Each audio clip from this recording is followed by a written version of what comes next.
Okay, hello everybody and welcome. Wow, a lot to talk about tonight, but we are going to kick it off first with the AEW review. Why? Because this is the go-home show before the Revolution pay-per-view this Saturday in Chicago, Illinois. I'll get a little bit more detail on that later, but what do we have tonight for this go-home show in Kansas City, I believe? Yes, Kansas City.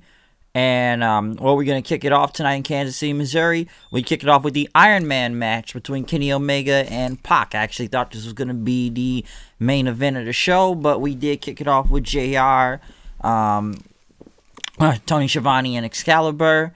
Pac came out first. Next with Kenny Omega. Of course, the Young Bucks are with him. Now, I know a lot of people are saying, like, why are the Young Bucks out there with Kenny?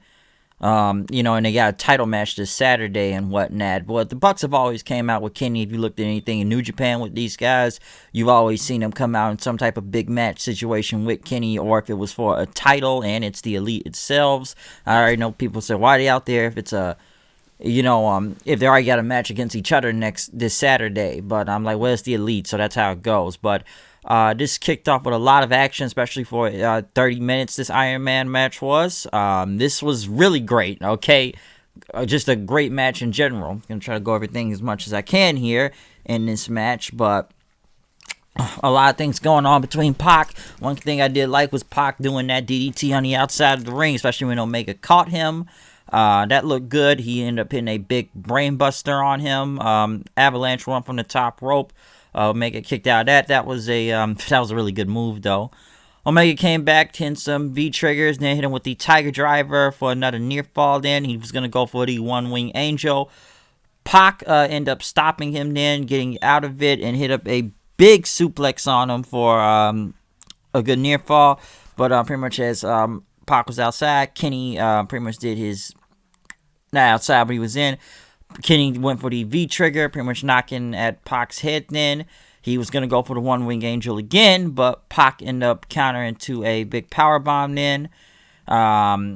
Omega pretty much dropped into the turnbuckle, pretty much getting him to the outside then, which throughout this match, this is where the DQ came in, because Pac had got the steel chair and he hit Kenny in the back of the head with it. Referee hit the DQ. The Bucks tried to stop it, but Pac ended up hitting Omega with the chair again.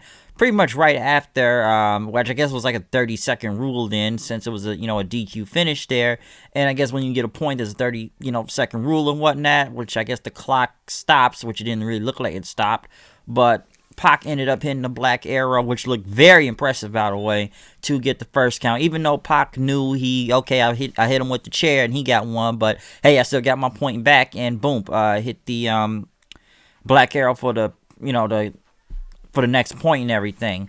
And I know they went commercial because I'm sooner or later was gonna have to go with commercials through this Iron Man match, but I didn't really miss much from it. I don't really pay attention to these side-by-side screen anyways. It gets annoying because there's so many of them, but I'm not annoyed that much. Pretty much then they got to the apron.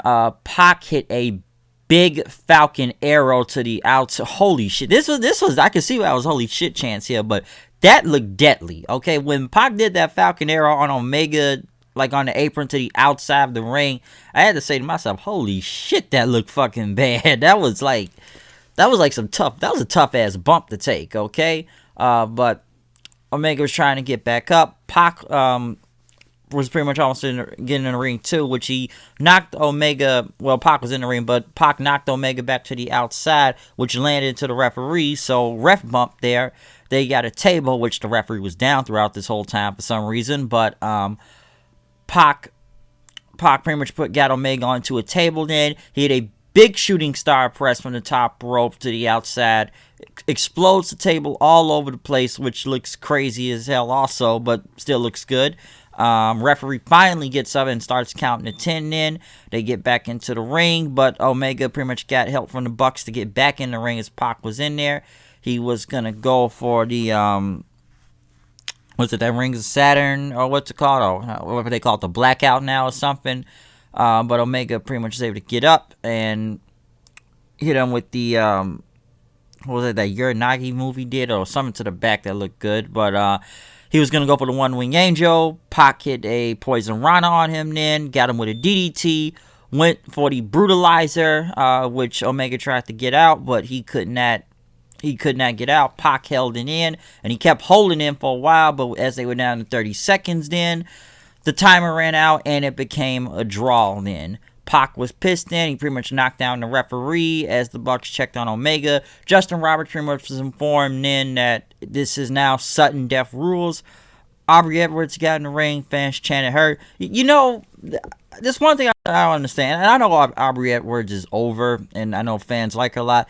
Why is she over? I kind of wonder that sometimes. Like, I know she's over. I'm not trying to discredit that, but I'm just wondering, why is the referee so over? I'm really trying to understand that sometime. It's like, it's not a knock on her. It's just, I'm really trying to understand, why is this girl over again? Because I get she's the referee, but why is she really over? I'm just kind of wondering that. But Omega pretty much came back and he went for a V-trigger.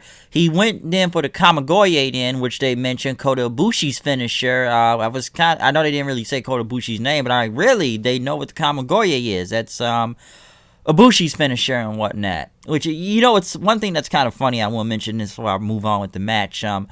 Somebody brought this up. It's kind of funny that both Kenny and Kota Ibushi are tag team champions right now, but they're in different companies and with different partners.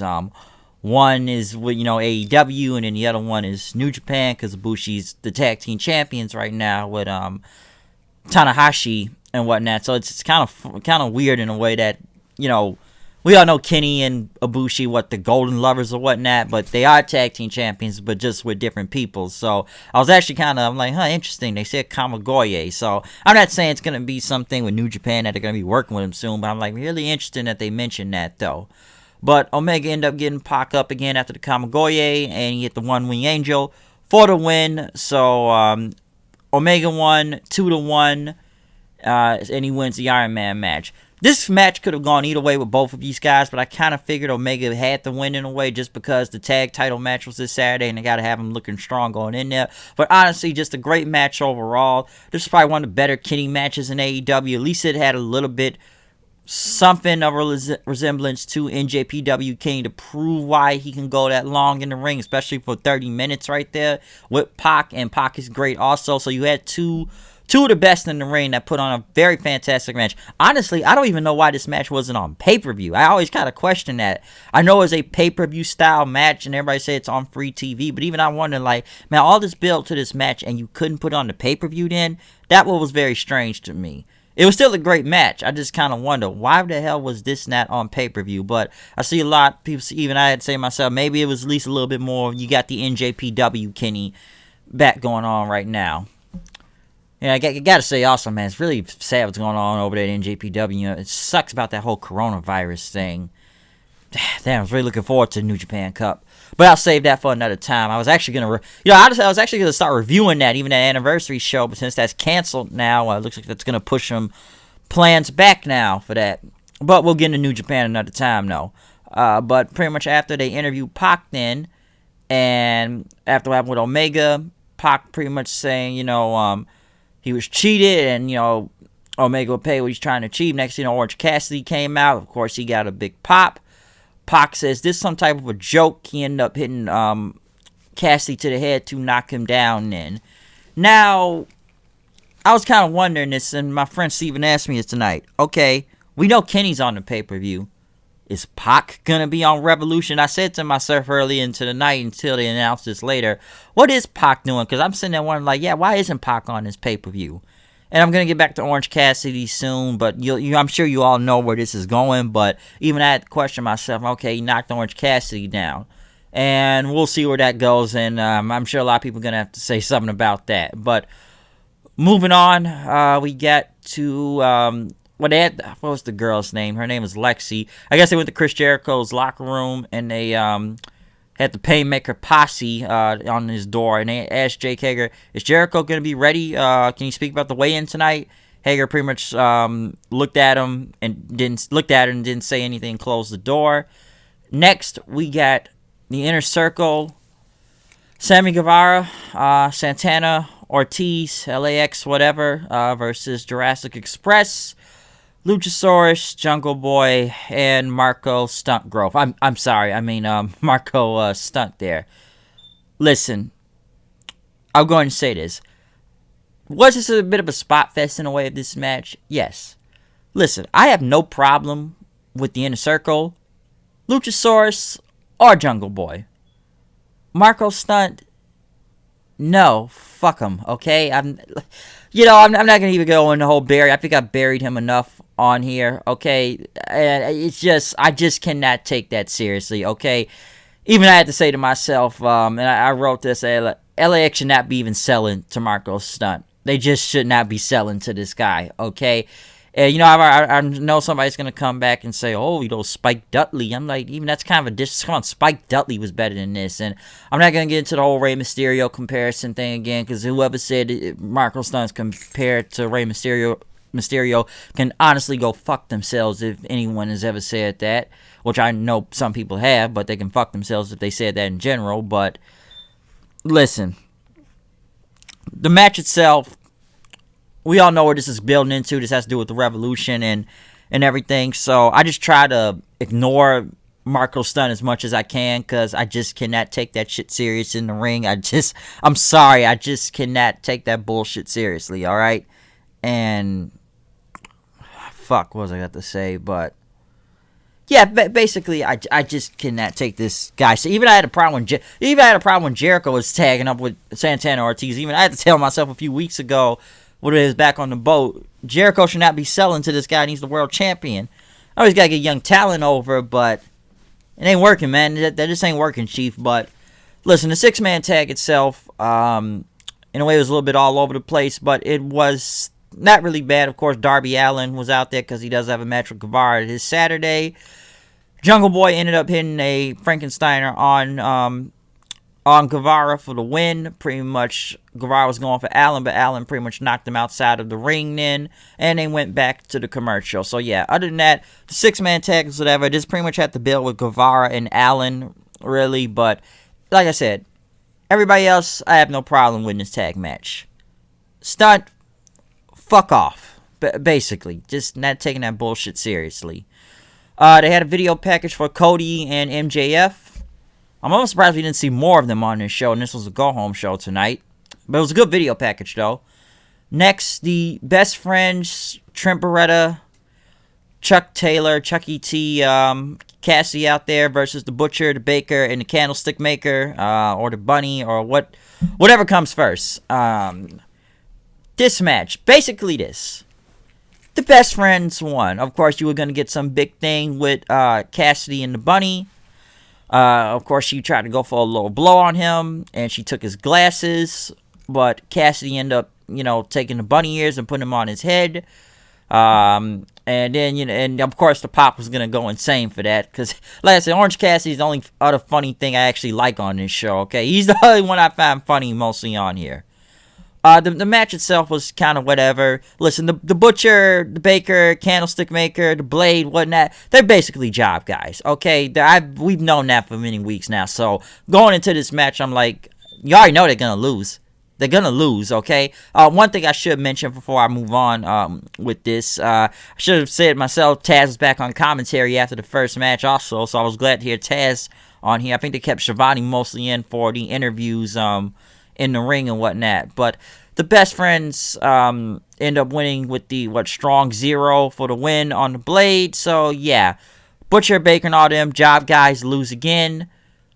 I like Beretta, but it's just not a fan of Chuck Taylor. Listen, I'll just say this: if they didn't have Orange Cassidy on their team, like I said before, these guys would not be over and barely would be getting a reaction. But Tony Schiavone interviewed them in the ring and pretty much talked about that Orange Cassidy will have a match, his first match in AEW, and it'll be going against Pac. And, Chuck Taylor said that Pac thinks Cassidy is a joke, but at least, he's going to try. Fans chanted, he's going to try, as Cassidy gave a thumbs up. Now, I'm a little bit surprised that they're actually giving Orange Cassidy his first match on the pay-per-view, and it's against Pac, because honestly, I expected Pac to have a bigger match going into the pay-per-view, but since he had the Iron Man match tonight, I didn't know if he was even going to be on the card in that until tonight. And listen, Orange Cassidy, I'm assuming he's going to wrestle this Saturday because I've said about Orange Cassidy before. I think Orange Cassidy is funny, and I find a lot of stuff hilarious sometimes, but sooner or later, this guy's going to have to wrestle a match. So I'm assuming he's going to be in a match. But then again, why are we using his debut match for the pay-per-view? Wouldn't you just put that on Dynamite, then put it on the pay-per-view? Because it doesn't really sound like a pay-per-view match, and honestly, it's a last-minute addition match also. Because two things are gonna go: A, Pac is mostly gonna kill this guy in under a minute or two, or B, we're gonna see Orange Cassidy actually do something on this, or actually wrestle this time. I enjoy the kicks here and there sometime, but even I'm wondering, like, okay, man, we gotta do something different now. Okay, come on now, we gotta change it up now, but. We'll see what happens, but I was actually surprised this match was even announced for Saturday for the pay-per-view, though. Next, we got a fatal four-way with the women. Yuka Sakazaki, Big Swole, Shana, and Hikaru Shida. I feel like every time they go to a women's match, why does the crowd go quiet all of a sudden sometime? Listen, there was a lot going on in this match, and there was a couple things that did not make no sense to me or was just strange. Okay, the match itself wasn't that bad, but it had a lot of botches in there. Listen, Swole is good, Hikaru Shida is really good, even Shana, I like the Goku gear, but, not sure about Yuka Sakazaki that well. Maybe I need to see more. Everybody says she's a genie or something, but the match was kind of... it was kind of whatever in a way, and I just felt like the crowd did not care. I don't even know if they even knew who all these people were. Now, the strangest thing to me is like, okay, Hikaru Shida won the match, right? But Big Swole takes the pinfall. Didn't y'all just have Big Swole last week with Chris Statlander going like face to face, trying to see who's gonna face Nyla Rose for the title? But now you got Big Swole getting pinned right here. That didn't make a lot of sense to me, because at first I'm like, okay, maybe we're moving Big Swole to the title picture now last week. But now she's just taking a random L for no reason. I don't get that. And, I know they announced this a couple days ago, but, Chris Statlander versus Nyla Rose. We didn't see anything about that tonight other than probably just announcing it as a match. But I'm saying, like, so we're making this a match. Why all of a sudden? And listen, maybe it's me. I'm not paying attention enough to the ranking system. Because, yeah, Chris Statlander is, number 2 in the ranking system right now. So she gets a title shot next. Okay, but, instead of doing that, and like I said, I know we're going by ranking systems and everything here. But, if I would have done it, I would at least put a one-on-one match with Statlander and Big Swole to determine the number 1 contender for the title match against Nyla Rose for Revolution. Then do that. But since we're going by ranking systems here, Chris Statlander is already number 2. But then they said, Big Swole is not even in the rankings. And why was Big Swole even out there even trying to go for the title if she's not even in the ranking system right now? We don't even know what number she's in. So some of the lies about that don't even make a lot of sense, okay? So where y'all going with this? Because if I'm saying, like, why did Big Swole was the one getting pinned for? I don't understand that. You just had her last week trying to go for the title. I don't know, man. That shit don't make no damn sense, okay? Once again, I just feel like the women's part is usually the weakest thing on the show, and I feel like this is proving another point again about this. So a lot of this does not make sense, okay? Hikaru Shida, maybe she's going next for the title after this. I don't know, but I would have done number 1 contenders match to see who was going to face Nyla Rose for the title instead of just kind of randomly. And now I swear I heard this like a day or two ago. And whatnot. Excuse me. Like I said, I heard this a day or two ago. I'm like, okay, that's kind of random that they, have a title. And I'm sitting there like, wait, didn't Nyla Rose just win the belt like a week or two ago or something? But now we're gonna just, I should say randomly give someone a title shot. But like I said, ranking system number 2. But if up to me, I would have at least done a one-on-one match between Big Swole and Chris Statlander. But now I'm just questioning this even more just because Big Swole took the pinfall tonight. But I don't know, man. The Fatal 4-Way was just kind of whatever. Oh, yes. Next, the Dark Order. I just get the motherfucking strap already for these guys. Shit.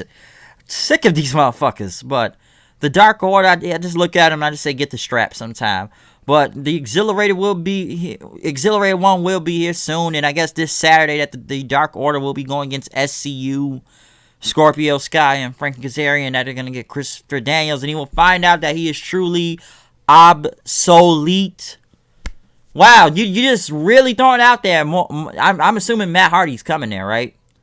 Tell me, how long is it till Matt Hardy's contract is almost up? Because, listen, I've already seen the guy get his ass kicked by Randy Orton 2 weeks in a row now. So, when is his contract coming up real soon? Like, I don't think it's coming up this weekend, anything that he's going to show up on the pay-per-view this Saturday. But his contract must be coming up really soon, because we have seen so many innuendos or riddles to it's Matt Hardy being the leader of this Dark Order thing, from obsolete or people saying Bucks of Youth or any other type of Hardy phrase or whatnot. So obsolete is almost basically telling you that Matt Hardy is coming, but I don't know. It could be anybody, but all signs point to Matt Hardy right now being this whole exhilarated one. Like I said before, I'd rather have Matt Hardy go on his own and be saddled along these guys, because he'd probably be the most one cheered, and he would never get booed because fans love Matt Hardy. I'd rather see him go back to the broken gimmick whenever his contract is up with WWE, but I don't know. But that obsolete just gave it away even more. Next, they had a sit-down interview with Jim Ross, interviewing the Young Bucks and Hangman Page and Kenny Omega. Of course, Hangman had his drink in his hand, as, they talked about how they imagined they would be champions, and, they all pretty much applauded. And, Jim Ross said that he says that the Bucks are one of the best tag teams in the world, and questioned why haven't they gotten the tag team champions yet. And they wanted that themselves. It's a hard question to answer. Omega pretty much said, it's incredible that they're in the place they are right now, but that's why we're having this match this Saturday. And, he stepped in the ring with them before, and now he's going to, show that, they can take on the Young Bucks. Hangman Page was drinking, pretty much saying that, it was a big accident, okay?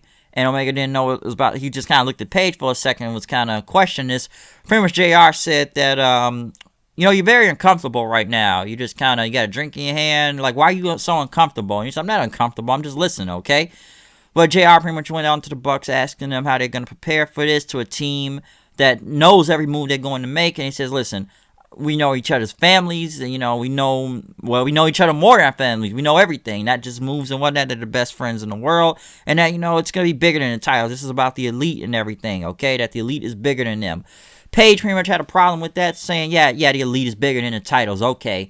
And Page pretty much said, I tried to lead the elite, but you guys wouldn't let me. And pretty much the Young Bucks went on to say, like, listen, we brought you in the Bullet Club. We brought you in to be in the elite. You were nothing but a jobber in Ring of Honor. We brought you along. You wouldn't be walking because of us, okay? We're the ones that got you here, all right? So, basically, I guess you say, like, show some respect, which all this is true, so that almost sound like a shoot in a way, just for saying that, because Hangman Page basically was a jobber in Ring of Honor before he even got up with the elite and became in Bullet Club. People started knowing who he was, and Page said that, winning the titles has been the biggest accomplishment of his career, and now, the Bucks want to try to take it away from him, and he says, you know what, this interview is over, my drink is empty, so I'm gone.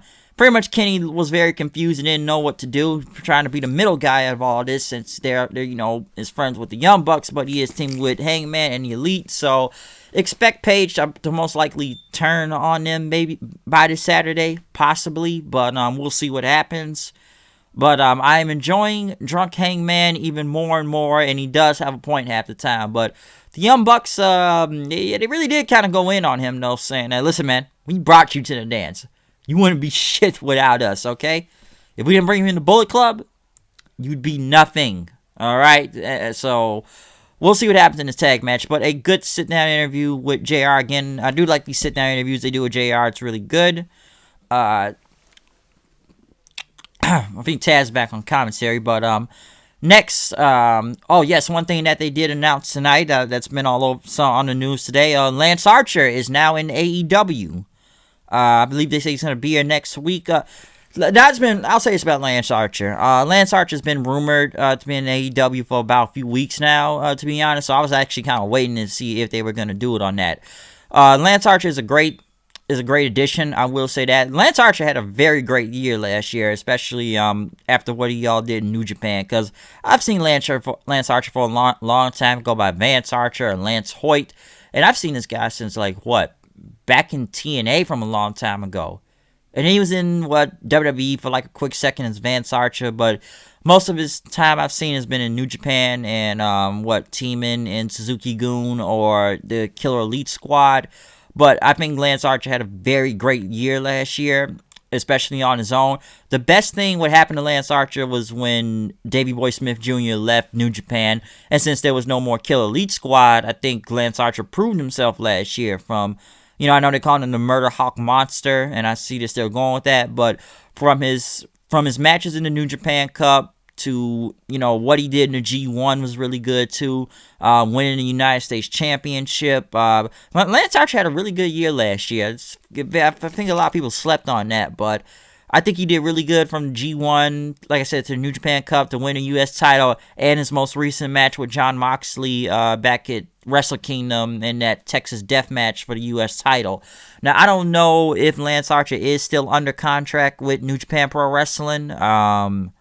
He probably has one of those contracts where probably you can do AEW and New Japan, just like what Moxley's doing. Same thing with Chris Jericho and whatnot. But I'm assuming he is still part of Suzuki-gun. I don't know, okay? And I'm sure people are like, well, what is Lance Archer going to do first? And, I kind of brought up tonight, he could get paid back on Moxley after what happened in Wrestle Kingdom and whatnot. Because the last time I actually saw Lance Archer on...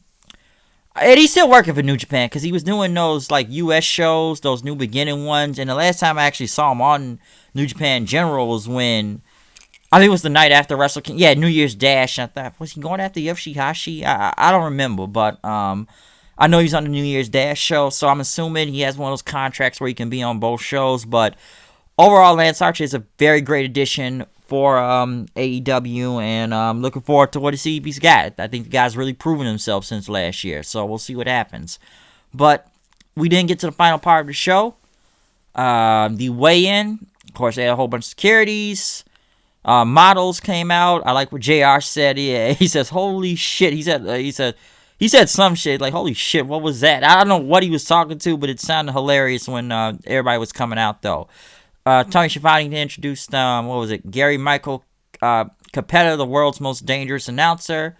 He was a special guest host for this segment. He introduced Jon Moxley, who came from the crowd, and then he introduced Chris Jericho, and pretty much the inner circles with him, wearing the Painmaker Posse, these very cool looking tracksuits they had, even walking out with their hands on their shoulders like a group. Of course, everybody is going to sing along to Chris Jericho's theme song, Judas and whatnot, which, it's funny, he's a heel, but fans sing his theme song, no. And they asked who was going to be the first one to go.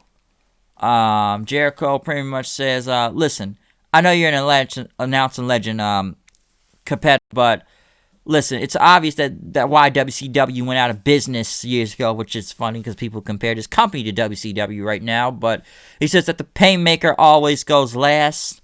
And listen, Mox can go first. Mox ended up going on the scale. He weighed 234 pounds.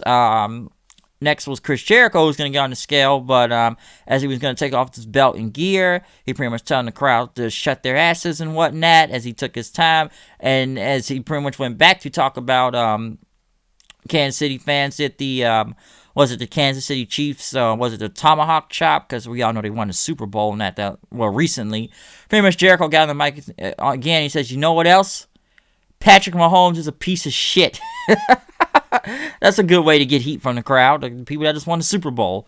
Fans booed and chanted asshole at Chris Jericho then. Jericho took off his jacket and whatnot. Pretty much he started going at Moxley then. Him and Mox got in each other's face. Mox ended up headbutting Jericho then to the ground, which Jericho started bleeding then, as he had blood on the ground then, a lot of blood. The Inner Circle started jumping Chris Jericho. Dustin Rhodes came out and attacked Jake Hager there, fighting him into the crowd, going into the concession stand, which I love JR's comments. And JR, this is probably the most hilarious and greatest thing JR said throughout the entire night. He says, for the love of God, not the damn Dippin' Dots, damn it, man, not the Dippin' Dots. I didn't hurt anybody. Don't hurt the Dippin' Dots. God dipped. That I don't know what was so. I don't know why he's so pissed about that. That ice cream must have been that important, man.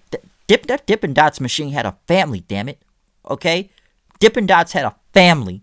And this is what you do to the Dippin' Dots machine? Jesus. JR was great right there. I was liking JR on commentary. Like him, Taz, they were great. I was liking everything they were doing on there. Even Taz and his jokes was like, trying to make fat jokes about Chris Jericho. That was pretty funny too. But that Dippin' Dots thing was funny. But, Hager ended up throwing Rhodes into the concession to Dippin' Dots. Darby Allin came out there with a skateboard, but got immediately taken out by Santana. And then Santana hit him. But he took out Santana, but Guevara came in and immediately took out Allen and then hit him in the head with the skateboard, knocked him out of the ring. Moxley was still fighting on his own and whatnot, going at all the inner circle. Pretty much it was between him and Jericho then. He was pretty much about to go back to Jericho again, but Santana came with a low blow. Jericho hit the Judas effect on him, and then he hit a Death Rider onto the scale, pretty much holding his title up before the end of the show. So, really great go home to end this segment before this Saturday's pay-per-view, okay? Overall, this is a very great go home show. I enjoyed a lot of the show. I enjoyed the weigh-in. Of course, the Iron Man match between Kenny Omega and Pac. I like the sit-down interview that JR did between all the Elite members going against each other for the tag belts this week. What else I did like on this show? Of course, the signing of Lance Archer. The women's match, I don't know, man. That was kind of weak, and then the Big Swole getting pinned didn't make a lot of sense to me. I didn't mind the 6-man with the Inner Circle and the Jungle Express. Marco Stunt can just fuck off, all I care. Butcher, Baker, Candlestick Maker get buried again. Job guys. Don't know. I'm still not really sure about Orange Cassidy and Pac, but the fans, of course, are going to see him behind it. And I'm sure they're going to go insane this Saturday for Revolution. But other than that, this was a very great go-home show. I will be at Revolution this Saturday. I will be going to the pay-per-view. This pay-per-view will not take me that long to get to. It only take me 15 minutes. Thank God this arena is in the middle of downtown, so they have made my trip very easy for this Saturday. I could basically either drive or take the train there, but I know it's going to be a lot of parking spots taken up because Chicago Comic-Con is going to be during that weekend too, the C2E2 thing. I actually went to that last year. Wasn't that bad, and that was actually for some free wrestling conference. And yeah, I'm not really going to go to that, but it was actually a lot of wrestling personalities I remember up there at that C2E2 thing. I think, of course, the Elite was up there. I think, because I went to this wrestling soup thing. It was like a free, like a press conference type of thing. But, I remember the Elite being up there. I think I said I saw them in the lobby, like one of the lobbies in Chicago, hotel and whatnot. I remember Bischoff being there, Jim Cornette being there. Yeah, I remember that C2E2 is a big thing. But, like I said, they have made my trip very easy to get to the Wintrust Arena.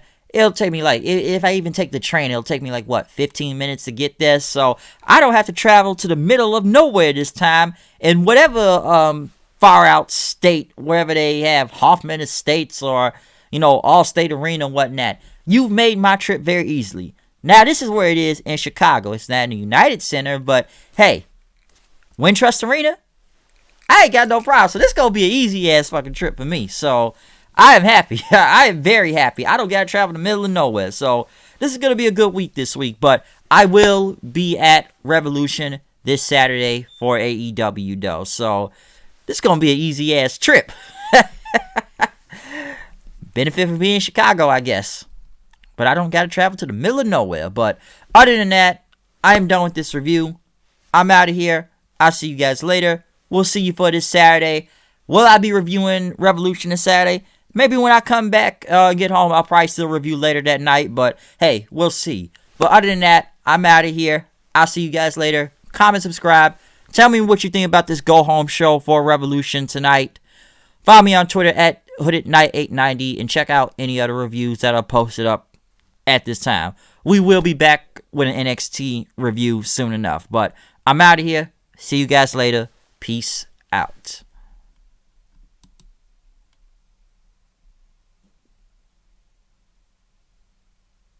Shit.